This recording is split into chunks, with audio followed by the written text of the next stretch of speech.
Exam होगी 25 अप्रैल को, mind में बिठा लो, किसी प्रकार का कोई भी वीडियो नहीं देखना है कि एग्जाम होगी कि नहीं होगी, 25 को ये है वो है, इन चीजों से ऊपर उठो। वैसे भी ऊपर उठे हुए क्योंकि सभी अध्यापक है, मैं जानता हूं। कितना समय बचा है? मात्र 4 माह बचे हैं, यानी आज से लेके यहां तक 4 माह बचे हैं। इस 4 माह में आप जो कुछ भी कर सकते हो सिर्फ इतना ही है, ये टाइम आप बहस करके भी गुजार सकते हो। बहस करते हैं ना, फलानियों है बढ़िया है, फलानियों मास्टर बढ़िया है, बीजेपी बढ़िया है, कांग्रेस बढ़िया है। लड़कियों में ये नहीं होती, लड़कियों में और बातें होती है। हाँ, फिर बुरा मान जाएगी लड़कियां, अध्यापिकाएं बुरा मान जाएगी। हाँ, तो आपको इन चीजों से थोड़ा सा ऊपर उठो। डीपी क्यों टाइम मुझे पता है कि सब पढ़े, प्यार व्यार के लफड़े में तो कोई पढ़ेगा नहीं, क्योंकि प्यार व्यार से भी ऊपर उठ चुके हैं, ये बीएड कर चुके हैं, इन्हें पता है इन बातों में कुछ नहीं रखा। तो इन चीजों से देखा होगा क्या होता है, पटवार पुलिस वाले बड़े एक्टिव रहते हैं क्लास में, एनी टाइम रोड़ो मचानो। और जो क्लास होती थी ना सेकंड ग्रेड रीट वालों की, एक जगह बैठा रहता, दुखी आत्मा होती थी, बैठा रहता, कोई रोड़ो रब्बो नहीं, जरूरत हुई तो ही बारह गए नित्य क्रिया करने, बाकी कोई मतलब नहीं है, एकदम शांति, किसी प्रकार की कोई शिकायत नहीं आती थी। अण छेड़ दियो, इन छेड़ दियो, बिन छेड़ दियो, ये शिकायतें पुलिस पटा। तो इन चीजों से तो आप ऊपर उठ चुके हो, ये भी पता है। लेकिन फिर भी कुछ आगे हुए, उड़ता तीर लेने का आदत हुए, कुछ है अब भी जो क्या करेंगे, बिना मतलब टाइम खराब करेंगे, स्टेटस बदलेंगे। क्या स्टेटस बदल रहे हो? स्टेटस एक ही रखना है, 4 महीने बाद जब नौकरी लगो वो स्टेटस होगा आपका टीचर, वो स्टेटस है, ना कि अभी आप लगा रहे हो वो कोई स्टेटस है आपका। कोई स्टेटस, फिर स्टेटस लगाओगे उसे चेक करोगे बार बार, डीपी बदलो, रोज तुम लोग अपनी डीपी बदलते हो, क्या है ऐसा डीपी में तुम्हारे, एक पड़ी है उससे। तो ये चीजें भी आपका टाइम खराब करती है, इन चीजों से भी थोड़ा सा ऊपर उठना है। अब देखो इस रीट के अंदर आराम से समझो इस चीज को, क्योंकि 3 प्रकार के स्टूडेंट भाग लेंगे इसमें। वो स्टूडेंट जो पहली बार आए हैं, स्वागत नहीं करोगे हमारा, वो है कौन से? जिन्होंने अभी अभी बीएड की है या अभी सेकेंड ईयर फाइनल के अंदर है, वो इसके अंदर एंट्री लेंगे। एक प्रकार ये है। फिर एक तीसरा प्रकार के स्टूडेंट है। तीसरे प्रकार के स्टूडेंट वो भाग लेंगे जो कौन से हैं? जो पिछली बार 5 या 10 नंबरों से रह गई थी। और एक बीच की कैटेगरी भी भाग लेगी जो पिछली बार 5 या 10% से रह गई थी।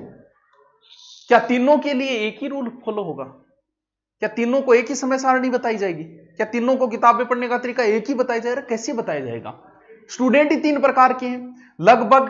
टोटल अगर माने रीट में मान लेते हैं हम कि 10 लाख स्टूडेंट है, 10 लाख में से 3 लाख तो एकदम निष्क्रिय, उन्हें कोई मतलब नहीं है, बस उन्होंने बीएड कर ली।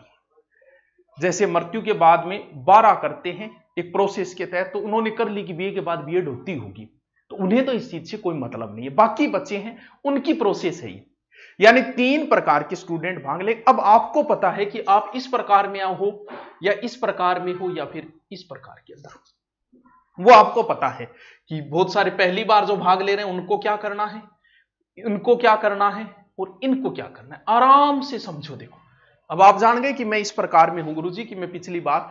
अब ये वो लोग हैं जो मैं मान के चलता हूं कि अब की बार मास्टर जी बन जाएगा। कब नहीं बनेंगे? अगर इन्हें ज्यादा ही और कॉन्फिडेंस अगर हो गया, इन्हें अहंकार हो गया। लेकिन मुझे नहीं लगता कि इनको अहंकार, क्यों? क्योंकि ये पिछली बार अगर 5 या 10 नंबरों से अगर रहे हैं, ये वो लोग हैं जब पिछली बार रिजल्ट आया तब रोए होंगे। ये वो लोग हैं जो पिछली बार जब रिजल्ट आया तब उनको नींद नहीं आई होगी। ये वो लोग हैं जिन्होंने 2 दिन तक खाना नहीं खाया होगा जब पिछली बार रिजल्ट आया। क्यों? क्योंकि ये एकदम नजदीक जाके रुके हैं। और जब नजदीक जाके 10-15% से रह जाए उसके कोई अफसोस नहीं होता, कोई बात नहीं, लेकिन इन लोगों के बहुत अफसोस हुआ है। तो जाहिर सी बात है कि मानते हैं कि ये अगर अपनी एनर्जी रखी, मास्टर एक ऐसी नौकरी है, पुलिस पटवार सब में जल्दी लग जाते हैं, लेकिन ये एक ऐसी नौकरी है, बाढ़ उड़ जाते हैं, यहां से ऐसे सफेद हो जाते हैं, उसके बाद लगते हैं, इन्हें कोई खुशी नहीं होगी। ये जाहिर सी बात है। मास्टर लगता है आदमी 30-35 पे ये हो गए होंगे, तो इन्हें कोई ज्यादा खुशी नहीं होती, बस ठीक है लग गया, ठीक है ये है। लेकिन फिर भी ये लोग अपना कॉन्फिडेंस डाउन न करें।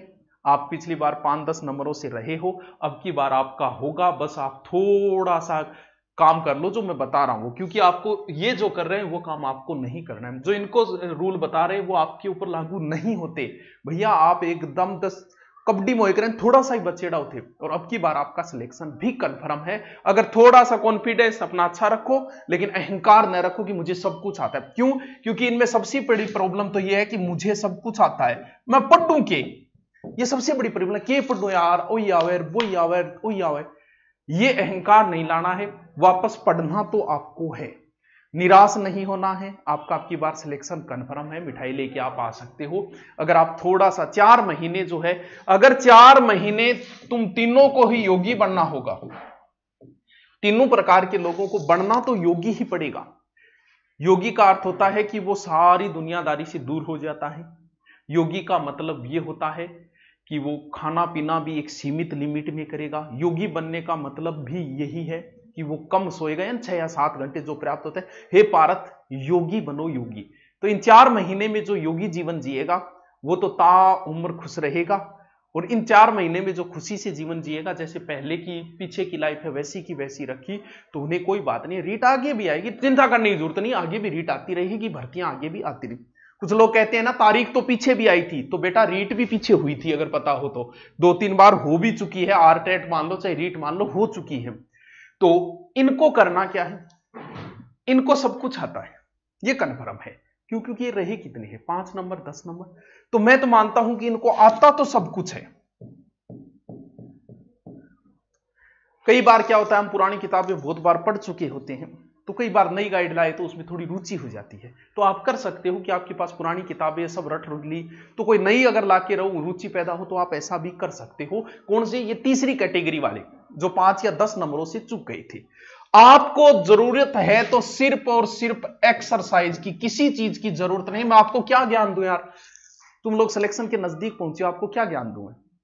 आपको ज्ञान कोई नहीं दे सकता। क्यों? क्योंकि आप मास्टर हो। किस्मतों की बात होती है कि आप एकदम नजदीक जाके रुके हो।